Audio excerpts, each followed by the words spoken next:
प्यारे बच्चों, आज फिर से एक नया वीडियो लेके आया हूँ और इस वीडियो के माध्यम से कक्षा 10वीं विषय हिंदी हिंदी का जो लोकवाणी हाफ हिंदी जो 40 अंकों वाला है, इस विषय के अंतर्गत आज जानकारी मैं आपको देने वाला हूँ। और फिर से हम पेपर पैटर्न के हिसाब से ही जाने वाले हैं।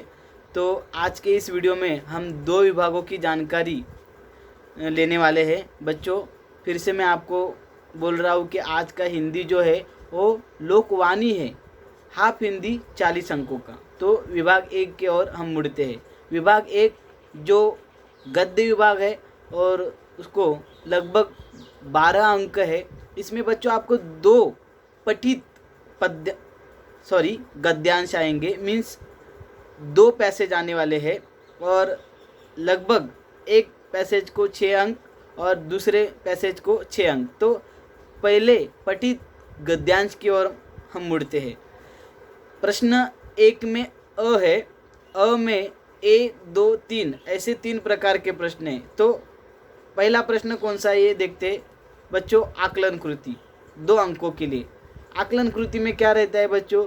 संजाल पूर्ण कीजिए, आकृति पूर्ण कीजिए, सत्य असत्य, सहसंबंध जोड़ो, ऐसे छोटे छोटे प्रश्न रहते हैं जो कि आपको गद्यांश में ढूंढकर लिखने हैं। इसके लिए आपको 2 अंक है। दूसरा जो प्रश्न है बच्चों, शब्द संपदा मीन्स ग्रामर। बच्चों, शब्द संपदा मीन्स क्या? ग्रामर, जो 2 अंकों के लिए। और एक बात यहाँ पे मैं आपको कहना चाहता हूँ कि शब्द संपदा में जो प्रश्न पूछे जाएंगे उन प्रश्नों के उत्तर आपके गद्यांश में ही मिलेंगे। शब्द संपदा के अंतर्गत कौन से प्रश्न पूछे जाएंगे ये मैं बताता हूँ अभी आपको, कि विलोम शब्द, शब्द युग्म, पर्यायवाची, ऐसे छोटे छोटे ग्रामर के बेसिक प्रश्न आपको पूछे जाते हैं। तो ये जो 2 नंबर का या 2 क्रमांक का प्रश्न है शब्द संपदा, इसके लिए भी 2 अंक है।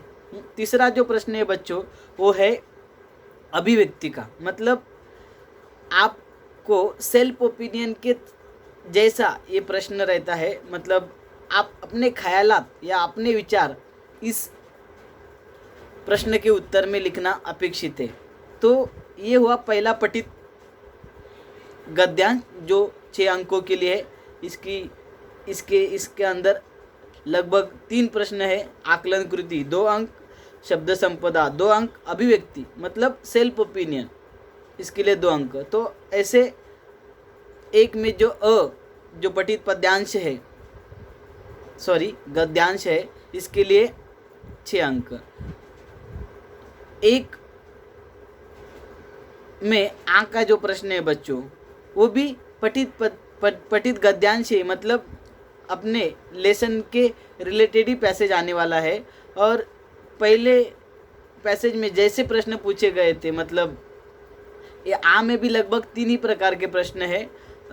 एक आकलन कृति, संजाल पूर्ण करो या आकृति पूर्ण करो, सत्य असत्य, सहसंबंध जोड़ो, 1 या 2 शब्दों में या 1 पंक्ति में उत्तर लिखो, ऐसे आकलन कृति के प्रश्न रहते। आकलन कृति 2 अंक के लिए।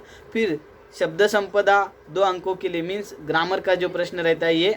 और लगभग पहला जो गद्यांश है उसके जैसे ही इसमें प्रश्न है। और तीसरा जो प्रश्न है बच्चों अभिव्यक्ति का, सेल्फ ओपिनियन, अपने ख्यालात या अपने विचार यहाँ पे लिखने, ये जो अभिव्यक्ति का जो प्रश्न है ये भी 2 अंकों के लिए। तो ऐसे आ में जो पठित गद्यांश है इसके लिए भी आपको 6 अंक है।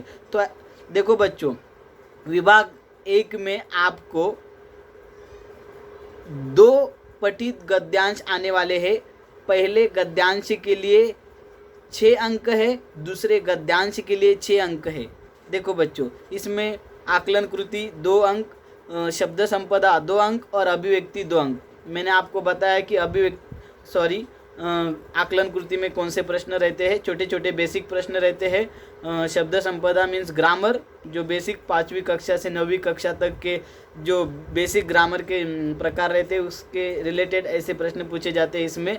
और अभिव्यक्ति मीन्स व्हाट, अपने ख्यालात या अपने विचार रखने होते। तो बच्चों हम दूसरे विभाग की ओर मुड़ते हैं। दूसरा विभाग जो है वो है पद्य विभाग। देखो बच्चों, पद्य विभाग में भी 2 पठित पद्यांश पूछने वाले हैं। पहले पद्यांश के लिए 4 अंक और दूसरे पद्यांश के लिए 4 अंक। देखो बच्चों फिर से बताता हूँ मैं, दूसरा जो विभाग है वो पद्य विभाग का है और पद्य विभाग के लिए 8 अंक है। 8 अंक है बच्चों, ध्यान से सुनिए। और इस 8 अंकों के लिए आपको आपके किताब में लगभग 8 कविताएं हैं और इन 8 कविताओं की पढ़ाई आपको करनी है। तो चलो बच्चों मैं पद्य विभाग की जानकारी देता हूँ। प्रश्न 2 में अ में पहला प्रश्न पूछा जाएगा जो आकलन कृति का रहेगा बच्चों। आकलन कृति मैंने अभी कहा था, मतलब थोड़े पहले प्रश्न में कहा था कि आकलन कृति मतलब बेसिक क्वेश्चन, संजाल पूर्ण कीजिए, आकृति पूर्ण कीजिए, 1 या 2 शब्दों में या पंक्तियों में उत्तर लिखो, ऐसे बेसिक प्रश्न 2 अंकों के लिए। और दूसरा जो प्रश्न रहता है वो सरल अर्थ या भावार्थ, 2 पंक्तियाँ रहेगी या 4 पंक्तियाँ रहेगी, तो लगभग बच्चों इसके ऊपर आपको प्रश्न लिखना है। तो ऐसे कुल मिलाकर पहला जो पठित पद्यांश रहता है ये 4 अंकों के लिए रहता है। इसमें फिर से मैं बताता हूँ कि आकलन कृति 2 अंकों के लिए और सरल अर्थ या भावार्थ 2 अंकों के लिए। और जो 2 में आज का जो प्रश्न है वो फिर से पठित पद्यांश है।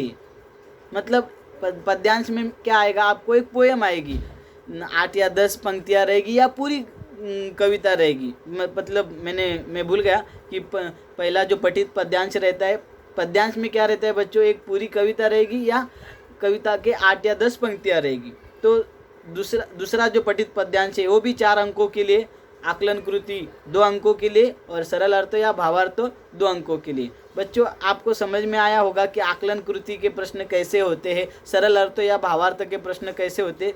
तो आपको मैंने अभी तक 20 अंकों की जानकारी दी है, 40 अंकों में से 20 अंकों की मैंने अभी आपको जानकारी दी है।